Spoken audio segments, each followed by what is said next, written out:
I'm Dr. Mary Owen, Associate Dean of Native American Health and Director of the Center for American Indian and Minority Health at the University of Minnesota Medical School. I'm also a family physician for the Fond du Lac Band. And I'm your host for our episode tonight about caring for patients with serious illness and end-of-life concerns. The success of this program is very dependent on you, the viewer, so please call in your questions or send them to our email address, ask@pbsnorth.org.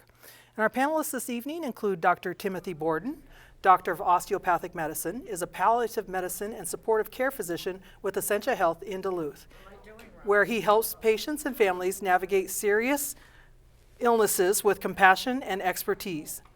Dr. Amy Greminger, internal medicine physician with Essentia Health in Duluth, brings decades of experience for caring for older adults, including long-term care and geriatric medicine, and is also a medical school faculty member focusing on education and elder care. And finally, Dr. Krista Coide, board-certified internist with Aspirus St. Luke's in Duluth, combines years of experience in hospital and primary care supporting adult patients' health and wellness across a range of medical conditions. Our phone volunteers tonight are Stephanie Kiefer from Puyallup, Washington, Ava Hill from Aurora, Minnesota, and Ian DeRuff from Duluth, Minnesota. They're standing by to answer your calls. And now on to tonight's program on caring for patients with serious illness and end-of-life concerns. Thanks for being here, all of you. Thank you. Thank you. So I think there's lots of basic questions. First of all, why do we combine serious illness with end-of-life? Some people would say, I got a serious illness. Why are you combining that with end-of-life? Why do we put that in the title that way? Tim, you want to start us out? Sure, I'd be happy to. Well, when it comes to serious illness, it can cover a broad range of things, and it can include a lot of things. Even chronic illnesses, we can consider it to be quite serious. Mm-hmm. So when we talk about serious illness, it can cover quite a breadth of things. It doesn't have to be just the acute, just the thing that brings you in the hospital this time. It can cover quite a bit. One thing we talk about is, in serious illness, we talk about palliative care a lot, and palliative care can cover a huge breadth of people from the time of diagnosis all the way through, if they have a terminal illness, all the way through the end of their life. Thank you for that. Anything to add, you two? No, I think for people who might not be familiar with the term palliative care, palliative care is care that is really geared toward treating symptoms for people that might have a serious disease state. So people that might have issues like nausea or shortness of breath or pain. And so when we talk about palliative care, a lot of times those are the kinds of things that we are focused on. I think sometimes serious illness just gives us an opportunity, because we are all finite, unfortunately, to think about end of life. It gives us an opportunity to pause, think about what we'd like as a patient and a provider, to anticipate possible progression of disease, outcomes, hospitalizations, and even end of life care. So they often do go hand in hand. I'm getting pretty tired as I age, so I'm a little happy about the finite myself, but not everybody is. I understand that. I do want to go back to one thing. You said palliative care could start at any time. We think of, I know another term or another concept that we'll talk about here is hospice care. Mm-hmm. And we think about hospice care starting at 6 months, right? Because of we have these definitions and insurance, of course, and all those things just help us decide that timeline, right? But palliative care, when does it start? Well, palliative care can start from the time of a diagnosis of a serious illness, and that could be from the initial time of a diagnosis of a cancer, and it could even be a curable cancer. It could also start from the time of a serious illness such as COPD even. So it can start right away. Over time, the concept is, over time, as a disease progresses, the palliative care involvement increases. Until such a point where you might think, well, you might have less than 6 months left to live, and then we might talk about hospice. And Dr. Greminger knows more about hospice than I do. So the way to think about palliative care is it is just the care for very serious illness. It's not end-of-life care necessarily, like I think a lot of people assume it is. And it can start years ahead, as you said, a diagnosis of COPD, right? Yeah. Absolutely. Okay. Anything else to add? No, I would say, I think sometimes people maybe have a trouble with the distinction between palliative care and hospice. And I think, as Dr. Borden pointed out, oftentimes they have similar goals. We're trying in both cases to support patients in a holistic manner. We're trying in both cases to work on symptom management. The difference is palliative care is usually designed for people that are continuing to undergo other disease treatments like chemotherapy or radiation or hospitalizations.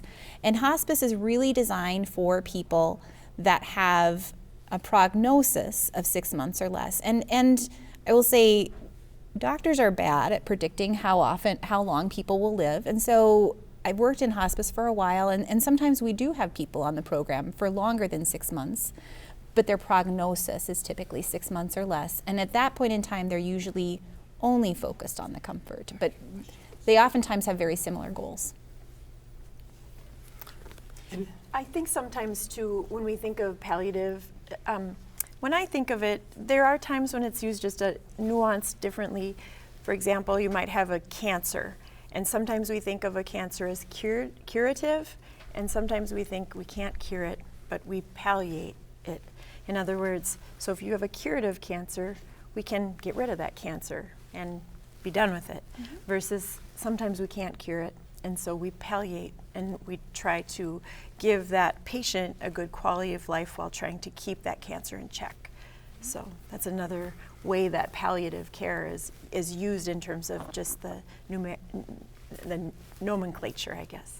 Yeah, that's helpful. Anything to add, Dr. Tim? No. Okay, great. Let's answer a question from the audience. My elderly parents live across the county from me. How can I support them during extended hospital stays that I can't be there for?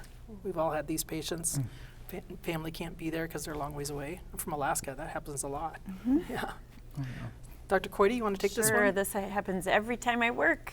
So ideally, there's a whole team of providers that take care of a patient in the hospital, and so many of the providers that are involved with the care may reach out to family, especially sometimes it's on a daily basis depending if the patient has changing needs and different things that we're anticipating, and we may need more family involvement, and other times the patient may be more stable and just waiting to get to rehab, for example, and so there might be less communication. But as long as I think you've made it clear that you are the next of kin, and ideally you fill out a healthcare directive, which we should talk about maybe. We should. Then you identify who the patient's family members or loved ones would be that would assist in communicating needs, wants, desires for a patient's care. You guys might have more to add. I would say I think it's wonderful when patients have families that care for them and are supportive of them, and we know that can't always take in place in the same physical location. That doesn't mean that families aren't continuing to be really important in terms of being that support network for the patient. Technology has changed a lot of times what people are able to offer, and so phone calls or Zooms or those kinds of things. I think when I'm sick, I always want to know that people care about me and that they're there for me and they support me. And I think family members are often able to provide that kind of really important emotional support regardless of physical location. And so I think that can be something that families can do that can be really helpful for patients. Now, Zoom came along after I left hospital care, hospital medicine. So is that common to use Zooms to have communication between patients, family, and provider? Sometimes if they're far away? Have you seen that? Yeah, I will say we have seen that. Sometimes we do a family meeting, so we'll include family members in a Zoom call, so try to get them in the room as much as possible with the family member, with the other medical personnel, could be nurses, could be other doctors, and we have a family meeting and go over everything. And that can be a huge help to family members. Just another voice in the family, or another set of ears in the family, hearing the medical information, so everybody's kind of on the same page. Yep. You can support your family member a tremendous amount just by being involved. And it doesn't have to necessarily be a formal meeting like on Zoom, but just being involved, being another set of ears for your loved one, because people get inundated with so much information, and they have to sort through it, and somebody might hear something somebody else didn't hear.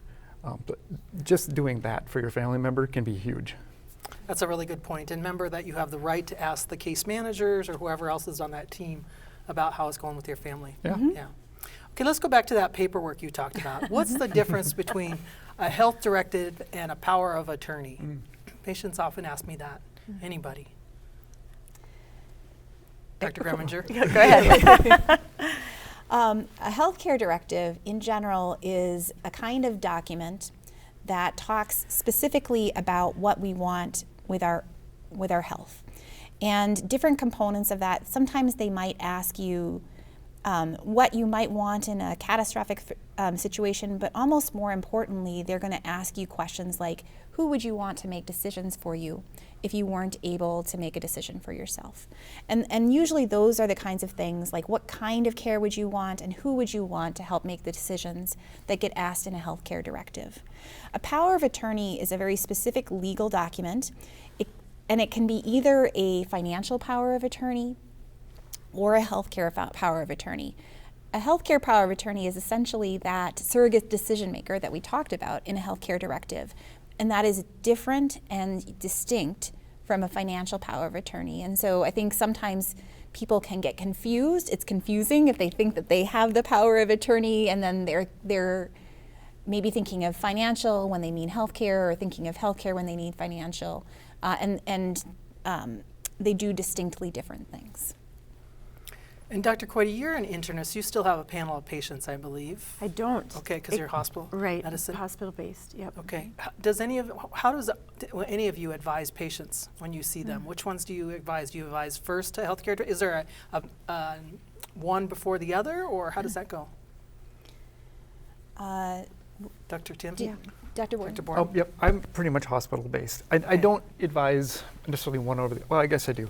I advise the power of attorney aspect of it. Okay. And the reason being is a healthcare directive can be helpful to kind of think through things, but the truth is nobody can foresee everything that's going to come up. So what's really important is having those people that you've had conversations with before. That's the important part, the people that would kind of understand you as a person, as a whole person, not just a bunch of tick marks on a form to check off. Like, I want some of this or some of that. It's not just a menu kind of to choose from, because there's so many other things that go into decision making that are not tangible, not quantifiable. So it's important to have those people, to name those people, and then that way the healthcare people can look at your form and say, oh, this is the person we should talk to. I'll add, if people are thinking about doing a healthcare directive, I think major life changes oftentimes might prompt people to reconsider that. Sometimes people that might have been named in a previous directive may have passed away or may no longer be. Sometimes there are like divorces that happen and family circumstances might change. So when there's been a major life change, I typically recommend thinking about if you need to update that, if you've done in the past. Also transitions, like if you've been recently hospitalized, it's a good time to kind of step back and pause and think about, is what you had wanted before still true if you've had a big sort of transition or change in your health status. Likewise, people may have transitions when they maybe move into a nursing facility, and oftentimes nursing facilities will require that some sort of paperwork around these issues gets filled out around the time of admission to that, just so that they know what people's wishes are. Yeah, good. Dr. Borden, what's the difference between an advanced directive and a POLST, and when would each be needed? Well, the advanced directive could be something like somewhat like a healthcare directive, where you kind of saying, I kind of have these things in mind, things that are important to me, things that I would want or would not want. A POLST form is pretty specific to what we refer to as someone's code status. There are a few other boxes on there that are considered optional, but it has to do with questions mostly around if your heart were to stop, would you want somebody to try to restart it? That would be like chest compressions and electrical shocks and things of that nature. And the second, that's part A. And part B would be, what would you do, or would you want, how aggressive would you want your care to be after that? So one big part of that is, would you want to be on a ventilator? Another response could be, I'm just interested in my comfort. That's all I'm interested in. That would be more of like a hospice type plan, and that's what you see with the POLST. So a POLST stands for either provider or physician orders for life-sustaining treatment, and that's what it's specific for. And there's a spot on there for your healthcare provider to sign it. There's a spot on there for the patient or the representatives to sign it. And there's a couple other questions on the back that are optional with regards to antibiotics and feeding tubes. But it's really a form set up to talk about the CPR, the chest compressions, and intubation, and how aggressive you want to be with that care. Thank you. Yeah, I did some work, or my team did some work at the Center of American Indian Minority Health on with POLST for the Native community. And one of the things we advise is to put them somewhere where if emergency people show up, like on your fridge with a magnet, so people are always aware of what your wishes are. And that's the point of all of this, is to make sure that patients know what are able to say what their wishes are at the end of life or in serious illness. All right, people really want to know this stuff, Dr. Coide. I have papers that say my grandson can make decisions for me. How do I make sure that these papers are enforced? Ooh, well, they are legal documents, and so when we were speaking about putting them somewhere where they can be found, I would also say they should be scanned in your doctor's office into your medical record. We have this beautiful medical record that's electronic now, so I can see let's pretend I have a patient that Dr. Borden took care of at Essentia, and that patient comes over to St. Luke's, and Dr. Borden did the wonderful job of documenting a POLST with the patient. If the patient comes in not able to tell me their wishes, I can pull up that document and see. Now, in clinical practice, when I'm in the hospital, I make a point, if the patient can interact with me, to go over that every time that they come into the hospital, because it may be different. They may have different ideas at the certain moments, things change, we're people. But having that document in the electronic medical record is of utmost importance, I think. So bring it to your doctor's office. Your primary care doctor is a valuable person, and they can scan it into your record, and then we can always have access to it. I'm glad you said that. I think sometimes people are wondering, why do we always ask them this question when they come into the hospital? But it's for their own, to make sure that we have what they want again. So things change, sometimes people get a terminal diagnosis. Maybe in the interim, they've grown older and they're not wanting everything done anymore. Or maybe they're scared and they've changed their mind and they do want everything done. I mean, I've seen the whole gamut of, we're people, we change our minds, right? And so I always like to have that conversation. It also allows you to interact with the patient in a way that is very personal. It makes them know that, this illness might be serious, and it's a way to have that conversation about, just in the event that this happens. And sometimes it's not serious, but we need it on the chart anyway, so I'll say, I will even ask this to somebody who has a sliver today. Just making sure. We have to have a code status on the chart when we admit a patient to the hospital. So. And that's a good idea too, just getting people used to us asking that question, even if it is a sliver. Like, okay, you're not going to die from this sliver. This is a matter of practice for doctors. Right.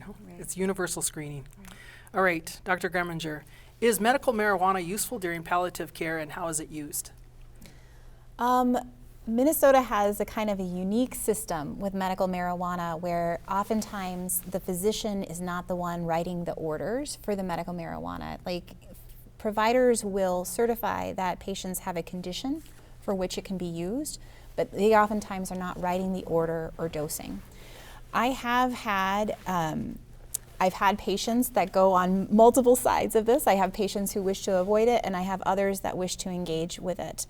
I think that I have seen patients for which it has been helpful in the past, for nausea at times, and some of those kinds of issues.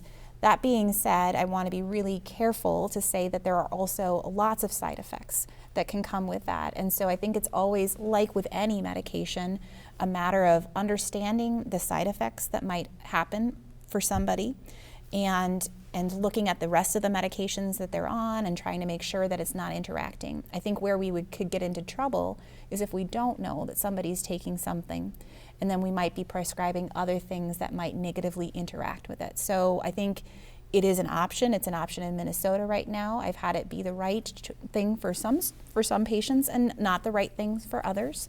But I think regardless of where people come down, it's important to be talking about it with the physician, even though the physician is not the one dosing it, so that they understand what's going on. Dr. Borden, anything to add to that, since you do palliative care? I will just add to that, when the newer research out there on pain with marijuana, is kind of a muddy picture. Yeah. It's less clear how much it really helps with pain.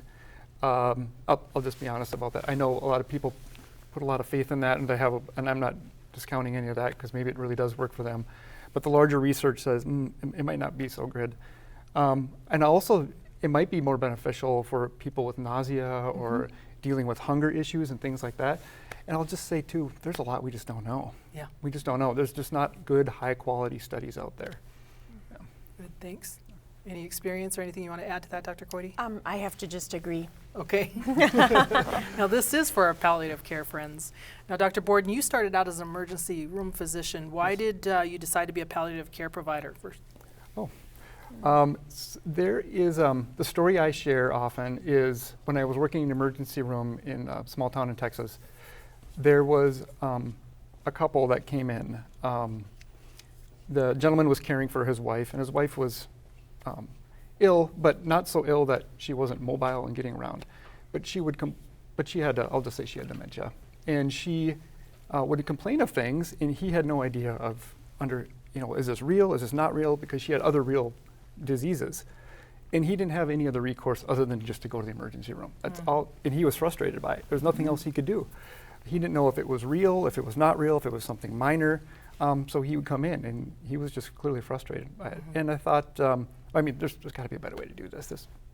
And then some friends of mine, I wasn't really familiar with palliative care. Some friends of mine talked to me about palliative care. I went and shadowed some kind people and became interested in it.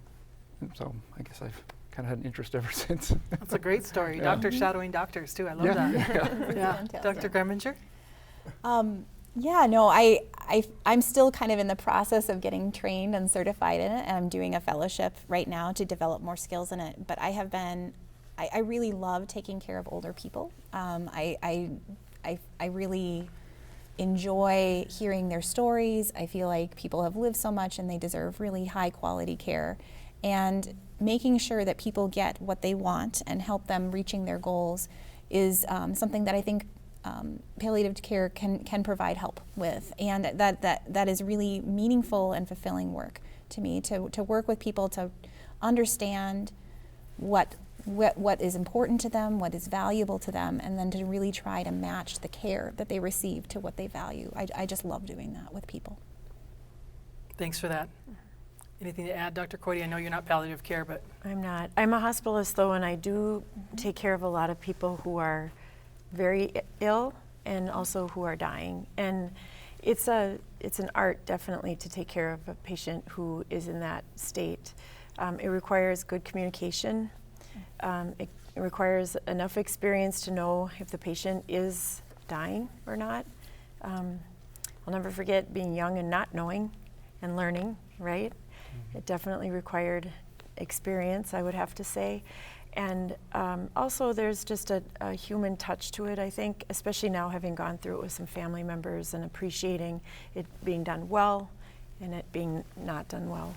So I always have felt if there's somebody that is in the hospital that I can help transition to the end of life care and make it a more comfortable experience for the patient first, and also the family or loved one who is equally as part of it, then it's a very important part of being a good physician. thanks.